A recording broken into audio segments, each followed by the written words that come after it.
Aula de Antropologia Bíblica. A aula de hoje nós vamos falar sobre o humanismo secular. Já falamos sobre o primeiro Adão, sua singularidade, sua responsabilidade e sua condenabilidade. Falamos sobre a feminilidade humana, sobre a sua sensualidade, intuitividade e sobre a sua intrinseicidade. Hoje vamos falar sobre o humanismo secular, a busca da verdade, a busca da igualdade e a busca da fraternidade, que é representado universalmente por esse triângulo, que é o símbolo da perfeição.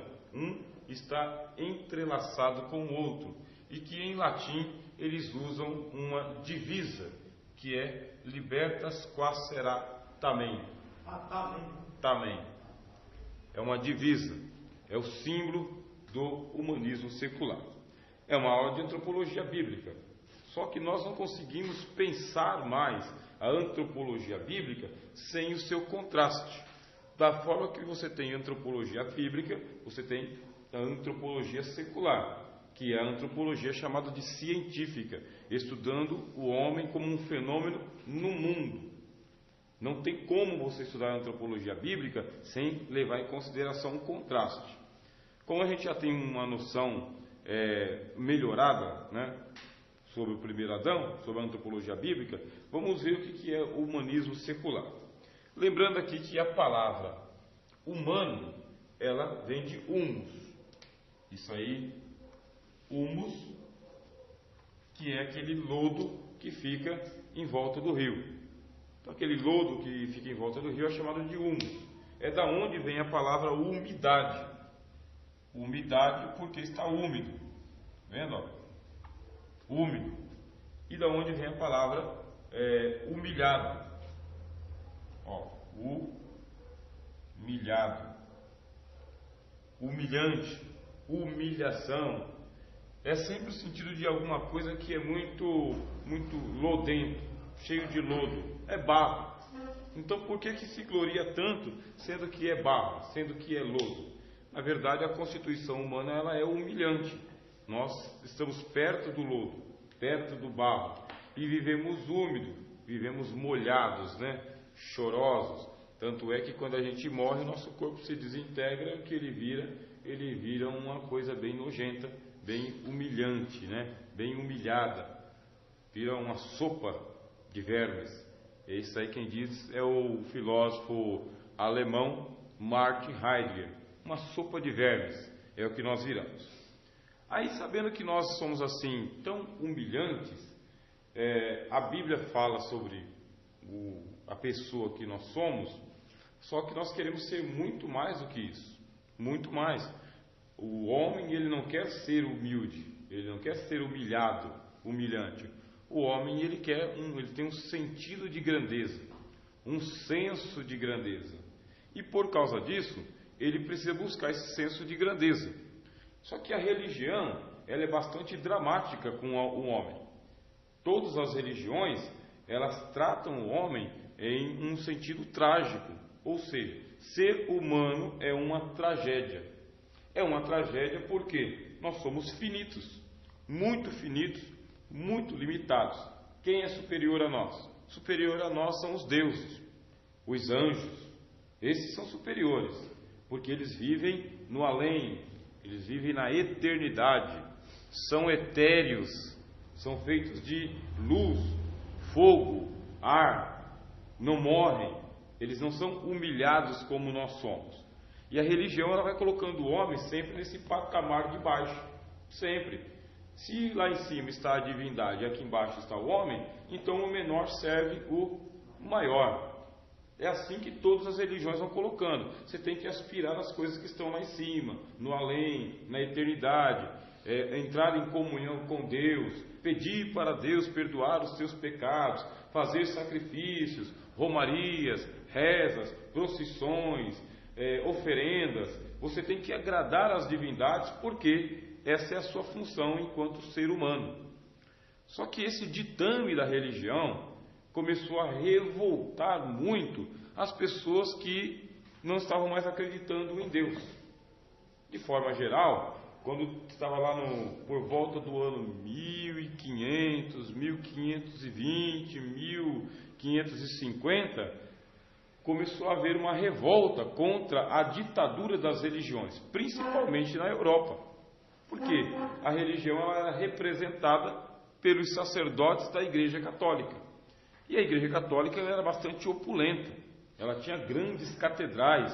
Os cardeais, eles andavam todos paramentados, muito bem vestidos, todos anelados, cheios de anéis, mitra, turbante, viviam regaladamente dentro das igrejas, enquanto que o populacho vivia à míngua, escravizado, mediocrizado. E isso daí começou a revoltar bastante os colonos, começou a revoltar bastante as pessoas comuns do povo. Por que a religião, que é a religião de Deus, não olha para nós que somos o populacho? Temos que fazer as nossas rezas em latim, pagar todas as penitências que a Igreja Católica coloca sobre nós, e ainda temos que ter medo do inferno, porque a nossa salvação não está garantida. A partir daí começou essa revolta, aí ela veio se avolumando, o pessoal foi se revoltando contra isso daí, e os pensadores religiosos começaram a pensar de uma outra maneira. O homem não é tão medíocre assim. O homem, ele tem a imagem de Deus. Se Deus o criou à sua imagem e semelhança, não é para ser explorado pelos padres, pelos religiosos, pelos sacerdotes. Afinal de contas, todos nós temos a mesma grandeza. E com essa revolta começou a surgir um humanismo cristão. Esse humanismo cristão era representado por um pensador teólogo dentro da Igreja Católica chamado Erasmo de Roterdã. Erasmo. Escreveu o nome dele aqui, ó. Erasmo de Roterdã. É chamado de Roterdã porque Roterdã é o lugar onde ele morava. E Erasmo é o nome dele. Esse Erasmo, ele faz parte de um movimento católico, humanista católico. Isto é, dentro da Igreja Católica havia uma vontade de libertar os leigos, libertar o povo das amarras do cativeiro que era o Vaticano. Esse humanismo, ele começou a contestar de frente aquela religiosidade católica opressiva. E em contrapartida, a Igreja Católica também começou a perseguir o humanismo cristão dentro da Igreja Católica. Só que esse movimento, ele acabou explodindo mundo afora e deu origem ao protestantismo. O protestantismo, ele conseguiu fazer isso. Ele conseguiu valorizar a pessoa humana em detrimento do que ela era considerada na Igreja Católica. Por quê? Eles tinham uma doutrina chamada de sacerdócio universal. O que é a doutrina do sacerdócio universal? Vou escrever aqui para vocês. Ó, sacerdócio universal. Essa doutrina, ela tem por base a ideia de que todos os homens, eles são iguais diante de Deus. Todos. Qual que é a divisa? Ó, busca da igualdade. Todos os homens, eles nasceram de mulher, todos os homens nasceram de parto natural, todos os homens nasceram com as mesmas capacidades intelectuais, emocionais, e todos os homens, eles têm a liberdade de chegar até Deus, e todos os homens devem ser tratados com igualdade. Ah, mas aonde vai ficar então o padre, o cardeal, o bispo, o arcebispo, o frade? Onde eles vão ficar? Eles vão ficar no mesmo nível. Isso que é igualdade. Mesmo nível. Não deve haver um sacerdote superior ao outro. Porque Deus não vai dar privilégios para um e retirar o privilégio do outro. Porque Jesus Cristo, ele veio para ser o único mediador entre Deus e os homens. O próprio Jesus, ele veio fazer a igualitação ou a igualdade entre homem e mulher, bárbaro, cita, grego, instruído, escravo, não importa quem você seja. O próprio Jesus fez a igualdade, inclusive das crianças e das mulheres também. As crianças queriam se aproximar de Jesus, os apóstolos não queriam deixar, E Jesus falou, não, pode deixar eles virem aqui, porque eles, igualmente a vocês, eles estão entrando no reino de Deus. Depois, Jesus ele trouxe as mulheres para perto, conversando com elas, e elas seguiam de perto. Os homens também, os violentos também, os pacíficos também, os leprosos também, os pecadores também, os religiosos também. Jesus ele veio passando uma régua e dizendo, diante de Deus todos são iguais, todos são. Aonde então está a preeminência do sacerdócio? O humanismo cristão, ele diz o seguinte, isso aí foi uma sacada do poder. Os poderosos sacaram esse negócio aí e começaram a fazer a dominação dos menores, dos irmãos menores. Para quê? Para expropriá-los, para fazer deles negócio, mercantilismo, moeda. E infelizmente até os dias de hoje, apesar de ter acontecido aí o humanismo cristão, e apesar de os protestantes terem levantado o sacerdócio universal, que é a noção de que todos nós temos os mesmos poderes e direitos de sacerdócio do que uma pessoa que tem anel no dedo e unção na cabeça. Sacerdócio universal é isso. É o fato do irmão João poder chegar diante de Deus diretamente, sem a necessidade de nenhum mediador, e ele falar diretamente com Deus, e Deus diretamente lhe dar a salvação, sem nenhuma mediação. O irmão João não ter a necessidade e nem o medo de ficar de fora da salvação, se ele não obedecer o que o sacerdote está mandando e o que a instituição está mandando. Essa doutrina do sacerdócio universal, ela explodiu no mundo cristão. Explodiu, porque agora o camponês ele não tem mais medo do padre. Ele não tem mais necessidade de confessar os pecados dele e pagar penitência. Agora o camponês, lá na Idade Média, ele está tendo consciência de que se ele orar, Deus responde. Com essa doutrina, isso vem explodindo no mundo, vem explodindo. Só que até hoje, é uma doutrina que ela dá medo no sistema religioso. Coloca as pessoas, os donos do poder, com medo. Porque se o povo entender que Deus diretamente trata com o irmão Santos, e que o irmão Santos ele não é obrigado a ficar institucionalizado em uma igreja, submisso a um ministério, a um pastor, ele vai fazer isso voluntariamente, usando a sua liberdade. Aí o que vai acontecer? Aí o irmão Santos ele vem quando ele quiser, se ele quiser, para fazer voluntariamente aquilo que ele quiser, por causa da sua consciência para com Deus. Hoje ninguém pode ameaçar o irmão Rogério de excomunhão. Não tem como me ameaçar mais. Porque qual que era o critério da excomunhão? Se você não obedecer os ditames da igreja, nós vamos te excomungar, vamos te ligar ao poder de Satanás e você vai para o inferno. Isso não consegue fazer mais comigo. Por quê? Porque eu sou um sacerdote diante de Deus. Só quem pode me ligar a Satanás é o próprio Deus. Mas se eu estou em comunhão com Deus, Deus não vai me ligar com Satanás. Qual que é o meu serviço na igreja hoje? Voluntário, livre, gratuito. Pronto, é o meu serviço para com Deus. Quanto que eu ganho para ser um sacerdote de Deus? Nada. Quanto que eu cobro para ser um sacerdote de Deus? Nada. Quanto que eu pago para ser um sacerdote de Deus? Nada. Isso que é a doutrina do sacerdócio universal. Vocês percebem que o humanismo, ele fez isso, pegou o homem que era lá embaixo, menosprezado, colocou aqui no mesmo patamar e disse aqui onde Deus colocou o homem, aqui em cima. E por ser um humanismo cristão, ele leva em consideração a doutrina de Jesus, o modelo de Jesus, o tratamento que Jesus deu de igualdade para todas as pessoas. Isso foi explodindo na Idade Média, foi explodindo. As igrejas elas tiveram que ser todas reformadas, todas. Até a própria Igreja Católica teve que dar um passo atrás, fazer um concílio em Trento, lá no século XVI. O que é o concílio? É chamar todos os padres do mundo inteiro e falar: olha o problema que está aqui, a gente tem que resolver. E aí eles tomaram algumas medidas para conter isso daí. Só que aí já não tinha mais jeito.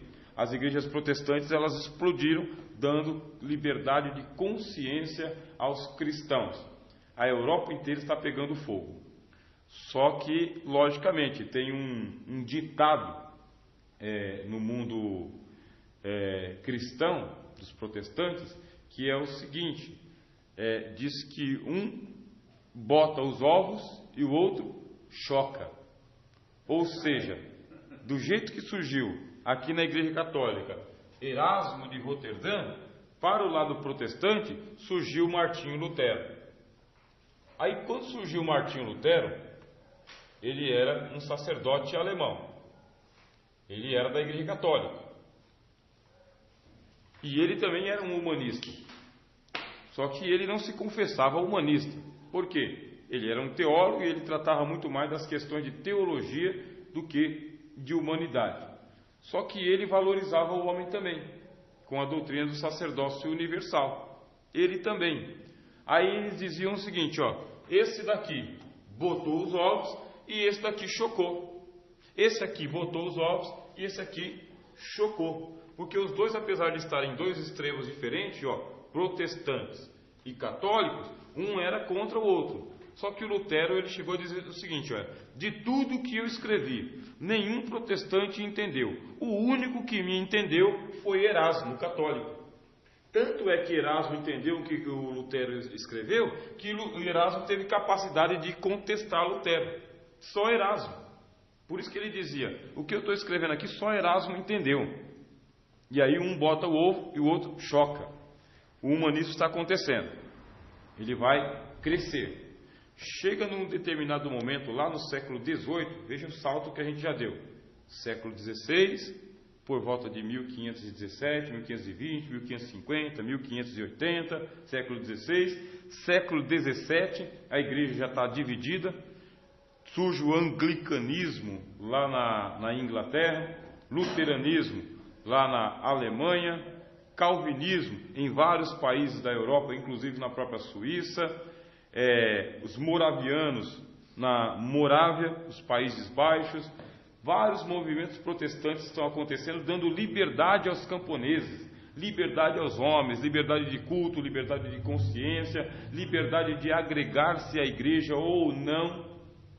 Aí, com essa liberdade, o ovo já está botado. Aí começa lá no século XVIII, ter uma revolução contra a igreja protestante.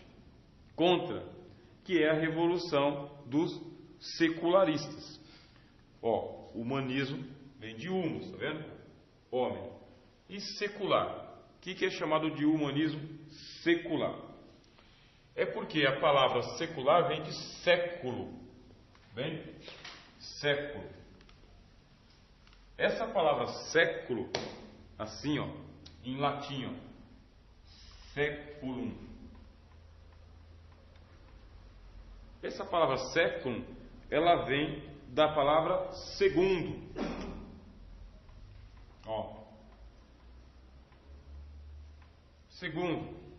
Segundo, que é aquilo que vem depois do primeiro. Vão acompanhando aqui o jeito de raciocinar.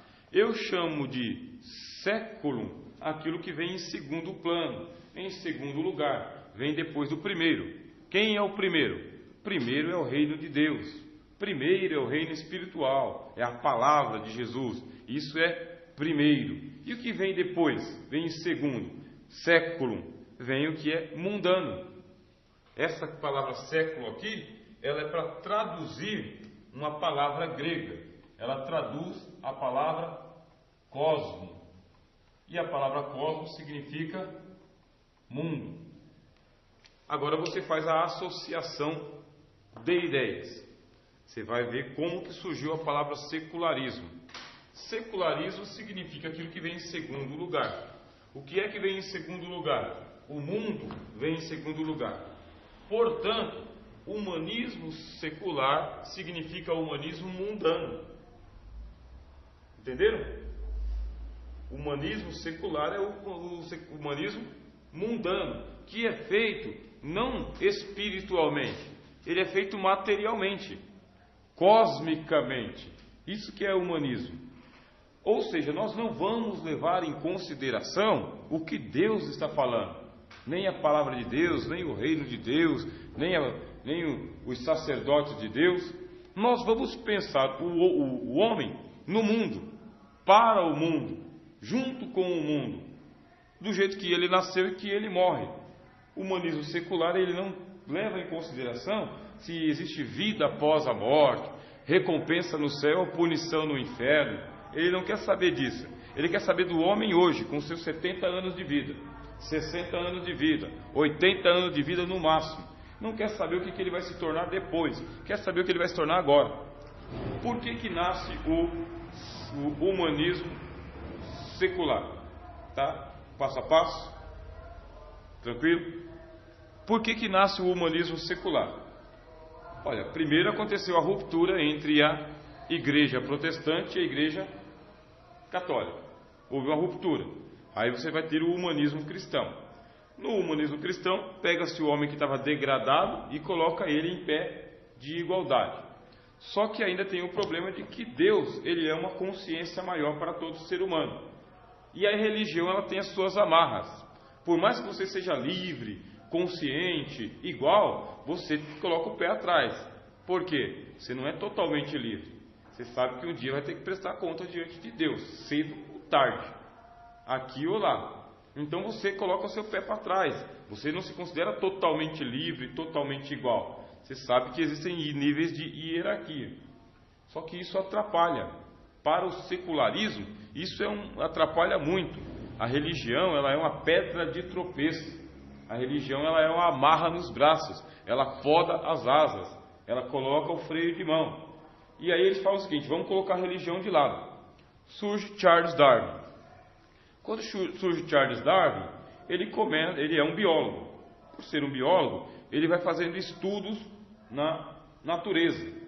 E ele faz uma catalogação muito grande de plantas, animais, em várias partes da Europa, do mundo, da África, na Ásia. E o que ele vai notando? Que existe muita semelhança entre esses animais. Muita semelhança. São diferentes, mas não são tão diferentes assim. E é onde ele começa a propor de que deve ter acontecido uma evolução das espécies. O detalhe é que Charles Darwin, ele não é ateu, ele crê em Deus. Ele crê em Deus, só que ele é um cientista. E pelo método científico, ele começa a fazer essa catalogação de plantas e de animais e de pessoas, inclusive. Por que a pessoa lá na África ela é mais escura? É porque o sol da África é um sol escaldante. Ali o sol está bem pertinho da Terra. E isso faz com que a melanina ela seja produzida com muito mais quantidade na pele para proteger a pele contra os raios do sol. Então a própria natureza já está adaptando o ser humano ao meio. Agora esse mesmo ser humano, ele migrou para os países caucasianos, perto do Polo Norte, perto do Himalaia. E lá as pessoas, elas são claras. Por quê? Porque não precisa de tanta produção assim de melanina. O próprio organismo ele já se adaptou e falou, aqui não precisa de tanta melanina assim, porque aqui o clima é mais ameno. E aqueles países tropicais, as pessoas elas são moreno claro, porque o próprio organismo já foi adaptando as pessoas. Aí o Darwin ele propõe o quê? Que existe uma adaptação das espécies, que depois vai ser chamado de evolução. Ele usa adaptação, depois os darwinianistas vão chamar isso de evolução das espécies. O raciocínio lógico é o seguinte: se os seres humanos estão se adaptando ao clima, se eles estão se adaptando ao lugar em que estão vivendo, será que a alimentação também influencia para que sejam mais fortes ou raquíticos, que eles tenham alta estatura ou que eles sejam pigmeus? Será? Aí a alimentação é comprovadamente um fator que modifica a estrutura genética do ser humano. A alimentação. Uma coisa é estar vivendo na floresta e comendo só comida natural, planta diretamente do pé, manga diretamente do pé, sem agrotóxico, a goiaba que nasceu ali e que não foi colocado nenhum tipo de vermicida nela, pesticida nela. Outra coisa é eu ir no mercado e comprar esses produtos aí que estão cheios de agrotóxicos. Com certeza eu vou ter uma modificação genética. O meu corpo vai ter que se adaptar a esse tipo de alimentação. Vai ter que produzir anticorpos, vai ficar mais fraco, etc., ou mais forte. Essa aí é a teoria da evolução das espécies. Só que o que eles propõem? Eles propõem que isso demorou milhares e milhares e milhares de anos, até que foram achadas ossadas, e essas ossadas aí, elas são de estrutura humanoide. É uma estrutura humana, só que não é como a nossa estrutura humana. Não é. tem a cabeça parecida, tem uma coluna cervical, tem braço, não sei o que, mas tem rabinho também. A gente popularmente chama isso de macaco, mas eles têm outros nomes. Eles chamam de australopithecus, né? Homem de Neandertal, e esses nomes assim. Por quê? Eles querem fazer uma ligação entre esses primatas e o ser humano. É onde que o Darwin ele fala o seguinte: provavelmente deve ter existido uma sub-raça humana, que não era plenamente humana, que não era consciente, não era racional, não era lógico, mas já tinha lá um quê de humanidade. E ele propõe a teoria da evolução. O pessoal pegou os ovos que ele botou e chocou. Por quê? Não querem mais acreditar que Deus tenha criado Adão. Não querem mais. É lá no século XVIII que surge o ateísmo. Só no século XVIII. Veja só, não existia ateísmo no mundo. Só no século XVIII, depois de todo esse balanço, é que começaram a colocar Deus da porta para fora. Que Deus coisa nenhuma, Deus não existe. Os pensadores, teólogos, filósofos, historiadores, biólogos, esses cientistas começaram a fazer ciência dizendo: Deus não existe, olha o que existe aqui, é a pólvora, isso existe. O canhão, a bala, isso existe. O rei tirano, o déspota, o padre que excomunga as pessoas, isso existe. E Deus? Deus é uma ideologia, Deus é uma ideia, Deus é um consolo, Deus está nos atrapalhando. Olha o que é secularismo, é mundanismo, é dizer, o mundo ele é material, o mundo não é espiritual, o mundo não está dependendo de Deus coisa nenhuma, depende de nós, seres humanos, e chega de ser explorados pela religião e por essa crença em Deus. Não, olha aqui a prova de que não é nada de Deus, a prova aqui. Aí começa a teoria da evolução dizendo, a gente era macaco, morávamos nas árvores, comíamos da natureza, até que a gente se adaptou ao meio e deixamos de andar de 4 pernas e deixamos de morar nas árvores, fomos morar nas cavernas. Das cavernas a gente inventou o nosso material lá, pegamos uma pedra, fizemos um machado, pegamos o barro e fizemos uma panela, batemos um pau no outro e inventamos o fogo, pegamos e transformamos o fogo em uma arma de guerra, depois a gente foi lá e derreteu o ferro e transformou numa espada, num escudo, fomos lá e começamos a montar nossa tribo, já não temos mais medo dos animais, a gente vai lá e mata o urso, mata o leão, mata o leopardo, mata o búfalo, a gente começou a tomar conta do nosso mundo. Aí inventamos a fala, paramos de ficar falando uga, uga e começamos a articular as palavras. Descobrimos que a fêmea, se a gente virar ela de frente, é melhor do que ficar pegando ela por trás, igual faz o pessoal aí. Isso é que a biologia vai ensinar para nós. Existe uma evolução humana, uma evolução. E depois a gente se ajuntou em tribos, formamos as cidades, e das cidades nós transformamos aqui em reinos e reinos, impérios, e começamos a explorar, inventamos ali a pintura na caverna, depois da pintura nós inventamos a letra, da letra nós inventamos a escrita, da escrita nós inventamos o alfabeto, e assim por diante, até que a gente está hoje aí com a energia nuclear na palma da mão. Como é que foi que ele perdeu o rabo? O rabo? Perdeu porque não tinha mais utilidade. Aí eles falam, uma prova disso é que você tem um apêndice aí no seu corpo que não serve para nada. Esse apêndice não serve para nada, não tem nenhuma função. Só que em outro tempo da cadeia da evolução, o apêndice servia para alguma coisa. Hoje ele perdeu a sua utilidade. Por isso, se você quiser operar e tirar seu apêndice, tira. Porque senão, aquele caroço de arroz que ele não foi diretamente para o seu estômago, e ele não virou lá um detrito, aquele caroço de arroz ele vai lá se acumulando no seu apêndice, junto com o caroço de feijão, junto com uma semente que você engoliu lá da melancia, e isso aí vai virar um negócio lá dentro que uma hora o seu apêndice estoura. Se ele estourar, ele te contamina o corpo inteiro. Por isso, arranca fora o seu apêndice, para você não ficar com apendicite. Isso é biologia. Agora, vocês estão tendo uma aula de teologia. Aqui na aula de teologia a gente vai puxar a brasa para a nossa sardinha. Agora vai aprender isso aí na faculdade, por uma pessoa que não crê em Deus.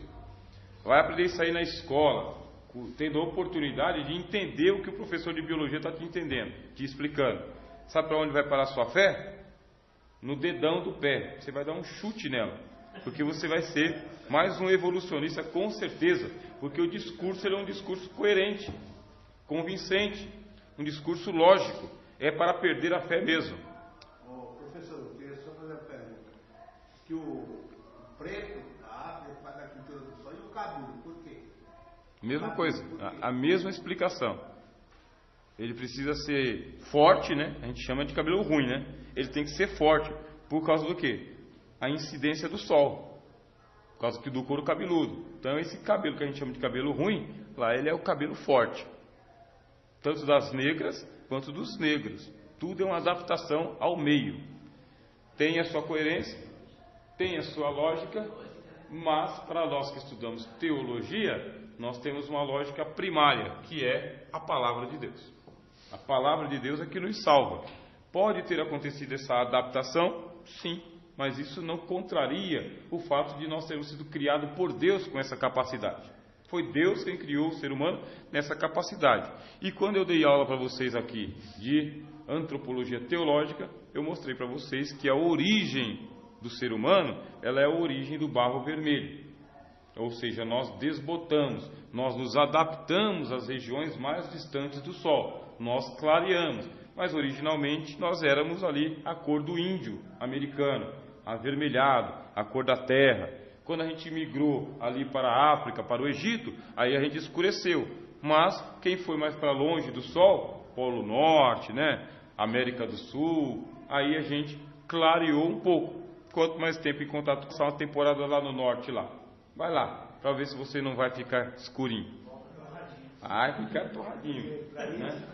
Eu fico pimentão. Que a roupa cobre é mais claro do que onde o sol bate, né?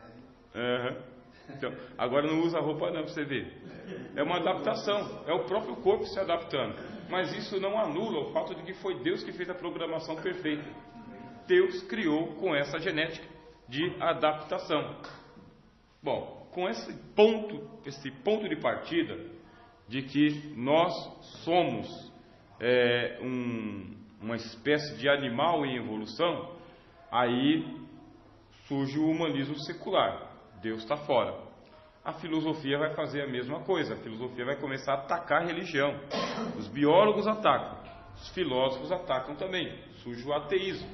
E com os filósofos vem a crítica contra todo tipo de dominação religiosa, todo tipo, porque o homem precisa ser liberto. Aí vem aqui a divisa dele, ó, liberdade ainda que tardia, libertas quassará também, liberdade ainda que tarde demais. Com essa divisa eles falam o seguinte: vamos libertar o homem de quê? De tudo. O homem tem que ter um senso de liberdade. Você não pode ficar escravizado a sistemas. Você não pode ficar escravizado a noções. Você não pode ficar escravizado a instituições. Você precisa aprender a liberdade, conquistar a liberdade. Aí na Europa começam a explodir várias revoluções, e o marco da revolução do humanismo está justamente desse humanismo secular. O marco está ali na França, de 1789. 1789 eles fazem uma revolução contra os reis, porque os reis eles tinham o direito divino de governarem. Olha, tá vendo aquele príncipe lá? É um déspota, né? É um tirano, um maldoso, cruel, mas foi Deus que colocou ele no trono. Não, eu nem acredito em Deus, por que eu tenho que... Entendeu? Se é Deus, então vamos ter que derrubar Deus também. E começou a revolução na França contra toda sorte de espécie de dominação. Com enxada, facão, foice, peixeira, estilete, pedra, pau, porrete. Todo mundo pegou a arma que tinha. Foi lá e pegou o garfo lá de 3 pontas lá, que era usado para pegar a palha, e rastelo. E começaram a matar gente que eles viam pela frente que tinha sinal de insígnia. Burguês, né? Rico, dono do poder, sacerdote, conde, barão, duque, duquesa. Fizeram uma revolução sangrenta na França, dizendo o seguinte: se a liberdade só pode vir por meio da revolução, e se para morrer nós temos que, e se para ter liberdade, ainda que tardia, a gente tenha que morrer, é melhor você morrer na luta pela liberdade do que você viver em escravidão. Tanto é que isso aí começou a explodir no mundo todo, que a Inglaterra teve que fazer um esquema para parar com a escravidão dos negros, que não estava dando mais certo, porque a noção foi tomando conta. Aí a Inglaterra parou de trazer negros para a América do Norte, fez um tratado com o Brasil, e o Brasil também teve que parar de importar negros escravos de tudo quanto é lugar, porque a noção de liberdade e de revolução está explodindo no mundo todo, no mundo todo. E a França está dizendo, olha, liberdade para todos. Essa é a nossa divisa. Pode ser tardia. Aqui no Brasil aconteceu a Inconfidência Mineira. Pegaram um símbolo, pintaram de vermelho, um triângulo vermelho, escreveram a liberdade, ainda que tardia, em latim, colocaram a bandeira e falaram o seguinte, nós vamos nos libertar dos portugueses. Está todo mundo, no mundo todo. San Martín, ele está fazendo revoluções em todos os países de fala latina, fala espanhola. Ele vai para aqueles países lá, Uruguai, Paraguai, Chile, e ele começa a fazer revoluções lá dentro também. Simão Bolívar, todo mundo louco de se libertar rapidamente da opressão do tirano, todo mundo, porque o homem não pode ser escravo do outro homem, não pode. Você não pode aceitar a subserviência, não pode aceitar a servidão. Por quê? Porque somos todos iguais. Aí eles fazem lá uma carta na Revolução Francesa dizendo: todos os homens são iguais. Iguais e têm direito à liberdade, direito à vida, direito à propriedade, e vai colocando os direitos que o homem tem. Aí, se ele perder esses direitos, ele tem que lutar para reconquistar. Você não pode, depois que você tem um direito, você abrir mão dele. Você tem um direito, você tem que lutar até o fim, até morrer. Porque se você aceitar perder um direito, você vai perder 2, 3, 4, todos, e você vai ser reduzido na sua importância de ser humano. Você deixa de ser importante a partir do momento que você abre mão da sua própria humanidade. Você só tem um período de vida, só esse. Você não tem além, você só tem isso aqui mesmo. E esse dia de vida você não sabe até quando vai. É hoje, então pega em armas e vai lá e luta pelo seu direito. Morre pelo seu direito, mata pelo seu direito. Ah, mas aí Deus vai me punir para jogar para o inferno porque eu matei o meu semelhante. Que Deus, rapaz? Deus está aí se importando com você? Deus, para com essa caduquice de Deus. Deus está do lado dos poderosos, veja lá, veja as igrejas. É só você ver a opulência, ver o carro, ver o helicóptero, ver o iate, ver o templo, ver a suntuosidade, ver o terno de grife. Deus está do lado dos poderosos, você vai querer se importando com Deus? Aí é onde a pessoa fala, realmente, né? Cadê Deus nesse negócio todo aqui? Os caras estão aí ganhando bastante e eu estou aqui pagando aluguel. E se revolta contra a religião. Cadê a igualdade que Jesus pregou? Cadê? Ah, é só para a salvação. Só para a salvação? Não é muito cômodo? É muito cômodo dizer que é para a salvação, né? Porque a salvação só acontece lá depois que a gente for embora. E aqui? Aqui é um penhor. Aqui é se der certo, né? Aqui a gente tem que esperar. Lá é que a gente vai ver quem está salvo e quem não está salvo. É um consolo. É um consolo que a religião ela oferece para você. Só que se você levantar a peninha e falar o seguinte: eu estou começando a desconfiar que isso é um discurso para me manipular. Aí você fica louco. Aí você fica louco. Você fala: não, tem coisa errada aí. Perceberam o que é o humanismo? E por que é mundano? Liberdade, igualdade, e a última palavrinha que eles colocam aqui é fraternidade. Fraternidade é uma palavra latina para fraterno. Quem que é o fraterno? É o irmão. Fraternidade é a irmandade entre todos os homens. É nós nos tratarmos com igualdade e como irmãos uns dos outros, e não como superiores ou inferiores. É lógico, você está vendo que isso aqui é uma utopia. Isso aqui nunca conseguiu se concretizar. Mesmo que você lute por liberdade, não é você que usufrui a liberdade, você acaba morrendo. Só o fato de você ter que lutar pela liberdade já é uma escravidão. Você fica escravo das armas, você fica escravo da luta, você fica escravo do combate. E quando você conquistar a liberdade, provavelmente a tua vida já foi todinha. Já é uma contradição. Quando você fala de igualdade, lógico que você não vai encontrar igualdade nunca. Só o fato de você lutar para libertar alguém já mostra que você é superior, porque o libertador é superior ao escravo. Portanto, não tem igualdade entre aquele que é o libertador e aquele que é o liberto. Tem desigualdade. O fato de você estar lado a lado com uma pessoa aqui, dizendo, nós estamos aqui lado a lado, só que um é mais forte e o outro não. Um tem que ser o que luta e o outro tem que ser o que segura o escudo, o escudeiro.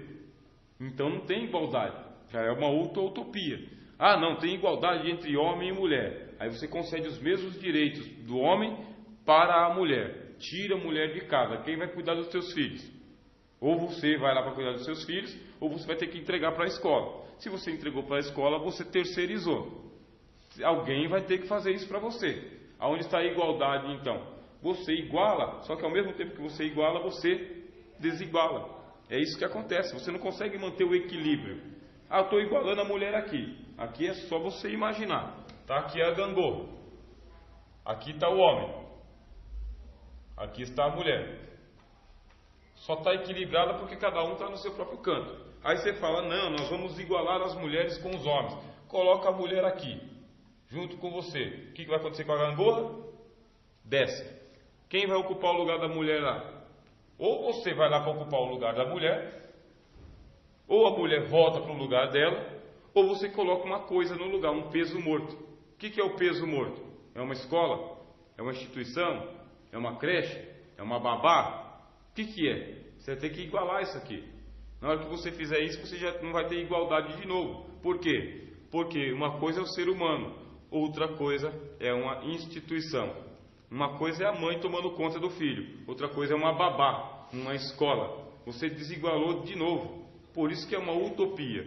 E quando você fala de fraternidade, é outra utopia. Como que você vai ser irmão do cara que vai te matar? Como que você vai ser irmão da pessoa que está mandando em você, pagando para você, que é o seu patrão? Como que você vai ser irmão?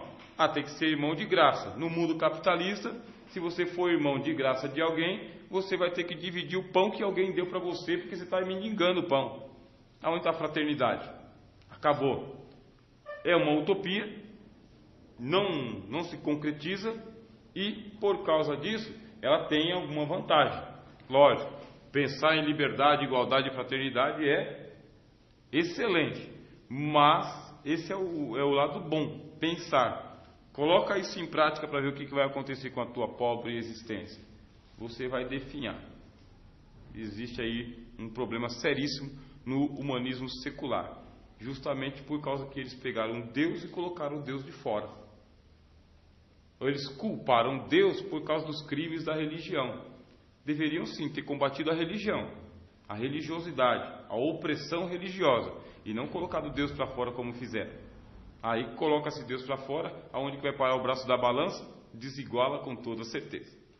Isso aí é o humanismo secular. Agora eu vou abrir a oportunidade para que vocês façam as suas perguntas, tá bem? A gente continua mantendo aqui em arquivo para dispor para os irmãos depois.